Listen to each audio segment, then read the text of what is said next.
तो हेलो दोस्तों, नमस्ते, प्रणाम। मैं आरती आप सभी का स्वागत करती हूँ तहे दिल से। और बताइए आप लोग कैसे हैं। उम्मीद करती हूँ अच्छे होंगे, जहाँ भी होंगे स्वस्थ होंगे, मस्त होंगे दोस्तों। तो एक प्यारा सा चुटकुला नाच गीत लाए हूँ। तो आप लोग को कैसा लगा कमेंट में ज़रूर बताइएगा। बहुत ही प्यारा गीत है दोस्तों, शुरू से लास्ट तक सुनिएगा तभी गीत का आनंद आएगा। और जैसा भी लगा कमेंट द्वारा जरूर बताइएगा। कि रजऊ बेचला सगरो गहनवा, मारे सब केहू तनवाना। कि रजऊ बेचला सगरो गहनवा, मारे सब केहू तनवाना। हे पवले मुँह बेचला सगरो गहनवा, मारे सब केहू तनवाना। बेचला गहन पिया निक नहीं कैला, हे बेचला गहन पिया निक नहीं कैला।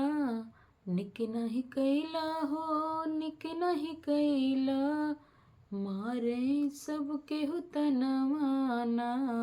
हो मारे सब केहू तनवाना।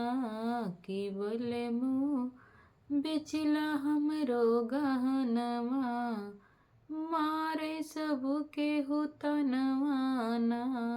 हे बले मुँह बेचला हमरो गहनवा, मारे सब केहू तनवाना।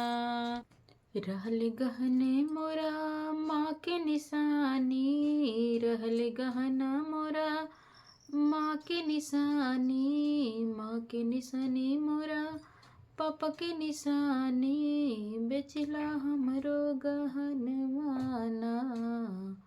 हे बले मुँह तर से हमरो परनवा, हे पिया हो तर से हमरो परनवा।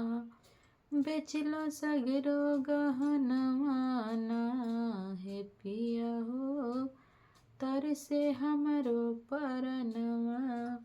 बेचला सगरो गहनवाना।